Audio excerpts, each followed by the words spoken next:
here, and welcome. This morning, I'm going to speak to you a little bit on law. It seems that this country has so many laws in it now that you don't know which ones to break or that were broken, or because you don't know which ones are there, because they just keep making these new ones all the time, and it's hard to keep up. Often when someone is caught doing something wrong, they say, well, I didn't know about that law. And I suppose that's a possibility now that's happening.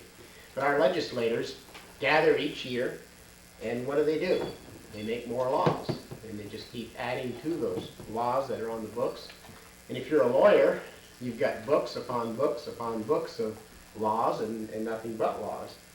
And in the country itself, it's the same way. They pass a law for this, and then they rescind it and pass another one, and just going law crazy. I noticed a lot of people will take lawyers now and just make fun of them because there are so many lawyers, and they're ambulance chasers, this kind of thing, all making a lot of money and trying to do this kind of thing. Really are not doing a good job like what they should be doing. It's just getting these judgments for people and these large settlements, and it costs everybody money. But we do have to have laws. Not quite as many as what we have, I feel, but we do have to have laws in the country. If they would go back to the simpleness of the Ten Commandments, then we would have a good running government. We'd have a good country that we could be proud of. You know, as children of God, we have laws that we have to live by also. And the law of God, as we've mentioned before, is in our hearts today. The law that is very simple for us. It's not a lot of laws. They're not continually being made new and continue to put more and more laws upon us. God gave us the Ten Commandments, very simple, and He gave us the laws of clean and unclean and different other laws that we have to follow.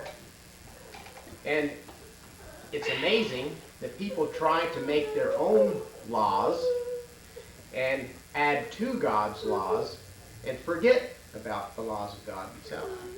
Well, they'll say, well, this law is done away with, but we've got to do this and this and this, or we'll follow after this man's ideas and do what he says, instead of just following the very simple law that God set forth.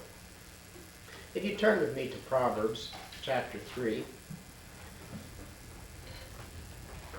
Proverbs the 3rd chapter.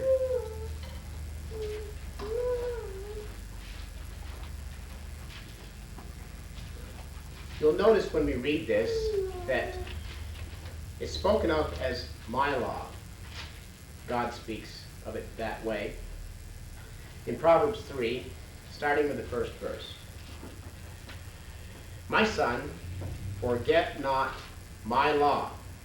And that was a law we know that has been set down from the very beginning of the earth. God set up the Ten Commandment law of the clean and the unclean, all of these. But let thine heart keep my commandments.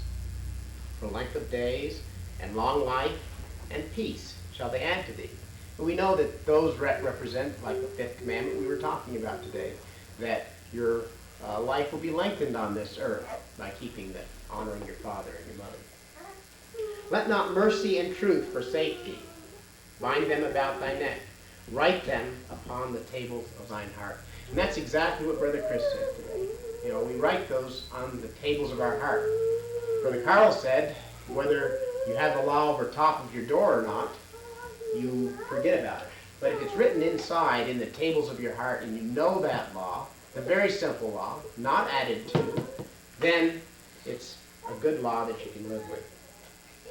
So shalt thou find favor and good understanding in the sight of God and man. Trust in the Lord with all thine heart, and lean not unto thine own understanding. In all thy ways acknowledge him, and he shall direct thy paths. Be not wise in thine own eyes. Fear the Lord. Depart from evil. It shall be health for thy navel, and marrow for thy bones.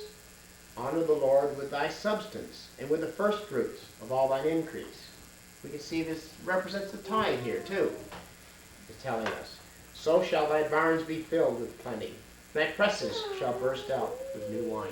And I know that every one of us have experienced that. When we do pay our tithes, it just is an overflowing type thing that happens to us. We may not be filthy rich, but we have an abundance. It's an overflowing everything that we need. God set these simple laws down for his people. The children of Israel also were his people, and he wanted to see if the children of Israel were going to follow his laws after being in captivity for the many years in the land of Egypt. So he gave them a little test. He said, I'm going to see if these people are going to keep my commandments or keep my laws, or if they have the laws in their hearts. So the test that he gave them was in, let's read it, in Exodus chapter 16. They've been wandering in the wilderness for a little bit after coming out of the land of Egypt. And they started to murmur, as always they did. And in Exodus 16, starting with the second verse, and the whole congregation of the children of Israel murmured against Moses and Aaron in the wilderness. And the children of Israel said unto them, Would to God we had died by the hand of the Lord in the land of Egypt, when we sat by the flesh pots, and when we did eat bread to the full. For ye have brought us forth unto this wilderness to kill this whole assembly with hunger. Sounds sort of like that relief effort we were just talking about. We don't have very good food here. What's the problem? How come? Why couldn't we just stay back there? We had persecution, but we would have died in happiness back there. How come you brought us out into this desert and not feeding us? Then said the Lord unto Moses, Behold, I will rain bread from heaven for you, and the people shall go out and gather a certain rate every day, that I may prove them. He wanted to prove them every day, whether they will walk in my law or not. Here I'm going to give them bread. I'm going to give them bread for 6 days and see if they will actually keep the Sabbath and not try to go out and gather bread on the Sabbath. And it shall come to pass that on the 6th day they shall prepare that which they bring in, and it shall be twice as much as they gather daily. And Moses and Aaron said unto all the children of Israel, At even they shall know that the Lord hath brought you out of the land of Egypt. Well, did they pass the test? Some of them did. Some of them went out and gathered twice. Others that didn't went hungry. And if they tried to store up more manna that was brought to them on the other days, it just spoiled. So it was a real test to see if they would follow God's law and keep his Sabbath. In Proverbs, the 4th chapter, Proverbs chapter 4, beginning with verse 2.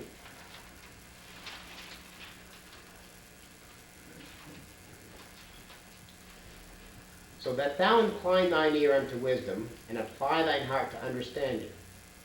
Yea, if thou criest after knowledge, and liftest up thy voice for understanding, if thou seekest her. Oh, I'm sorry, I'm on the wrong one. Chapter 4. Didn't sound quite right. Excuse me.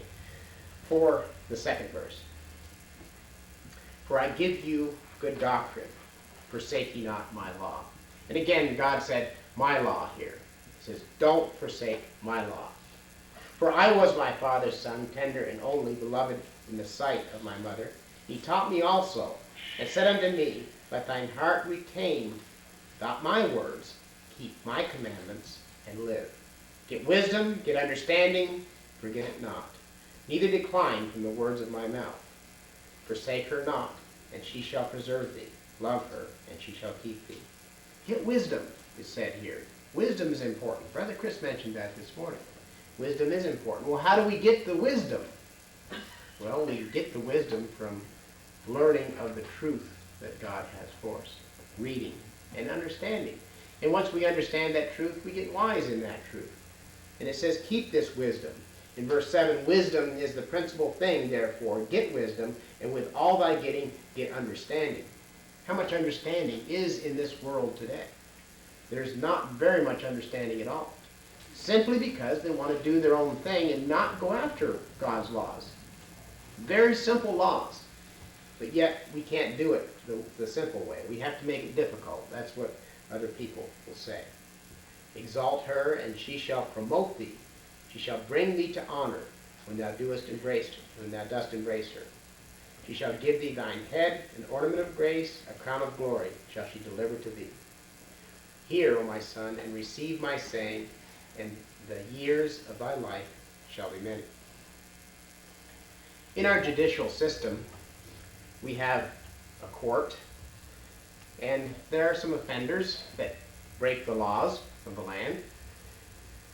And ignorance of the law is no excuse again. That's what is quite often said. But when someone is found breaking a law, they go through the procedure in the court system. We know that the prosecuting attorney brings up a case against that individual. And then the defense attorney tries to defend that individual.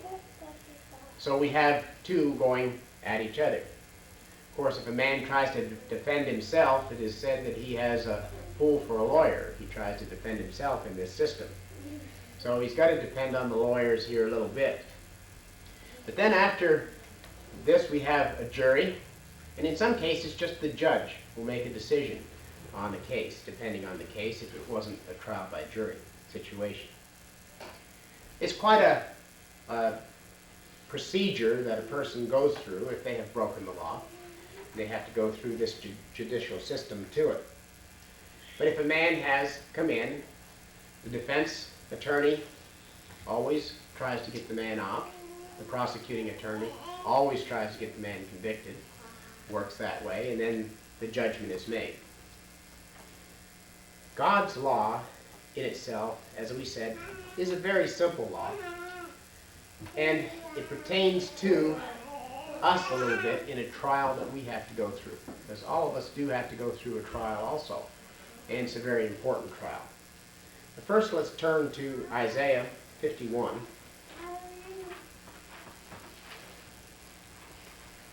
Isaiah chapter 51, and read verse 7. Hearken unto me, ye that know righteousness, the people in whose heart is my law. Notice he said, the people here that know righteousness. What about those people? In their heart is my law, the very simple law that God set forth. Fear ye not the reproach of men, neither be ye afraid of their revilings. So we have this law, this very simple law, and the righteous know that law. They have that law in their heart. And in Psalms chapter 19, verse 7. The law of the Lord is perfect. Don't need to add any more to it. We don't need to make it any broader. The law of the Lord is perfect, flawless, converting the soul. The testimony of the Lord is sure, making wise the simple. And there's where the wisdom comes in again. We get wise. We may be simple in our understanding, but we're wise in the understanding of the things of the Lord if we have His law. The statutes of the Lord are right, rejoicing the heart. The commandment of the Lord is pure, the enlightening of the eyes. Then why is it so many people want to get rid of this law? Why is it so many people want to do away with this law? It's a perfect law, yet they want to take parts of it out. They want to throw it away. Why do they want to do that? As I said, every one of us is put on trial. We're in a trial situation right now. And there's a prosecuting attorney for every one of us. And I know you're going to think I'm going to say the devil's a prosecuting attorney, but he's not. Actually, each and every one of us is a prosecuting attorney for ourselves. We are the ones that are convicting ourselves right now because there's a case for our lives and a record for our lives. And when we do something wrong, it's recorded. We know that that's what we did. We are the ones that are convicting ourselves. The prosecuting attorney, if that's all we have, and we're trying to convict ourselves, we have no chance. Our life is our witness. The life that we live on this earth. Very step by step, very simple. Here's what you did. This is where you're at. These are the commandments that you have broken. We're prosecuting ourselves every day, in a way. But we're all guilty. That's the problem. Every one of us is guilty of sin. There isn't one of us that is not guilty of sin. And we have prosecuted ourselves. In Romans chapter 2,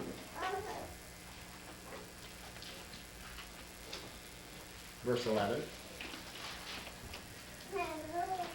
we read that, "For there is no respect of persons with God." God doesn't care what color your skin is. He doesn't care whether you're black or white or what color you are, whether you're male or female. What your physical attributes, whether you're tall, thin, large, small. He doesn't care about any of that. He is no respecter of persons. He is the most fair and impartial judge there is. We are judged as to whether we keep God's laws or whether we don't keep God's laws. In Romans 2:12, if we continue to read, "For as many as have sinned without law shall also perish without law. And as many as have sinned in the law shall be judged by the law." So the law is very simple, as we said, but all of us have broken that. Who is the judge? God's our judge. Now, do we help in the judging? Do we judge other people? Or does God take care of it? In Romans chapter 2, verses 1 on, we read, "Therefore, thou art inexcusable, O man, whosoever thou art that judgest." So we better not be any judges ourselves, because we are inexcusable if we are.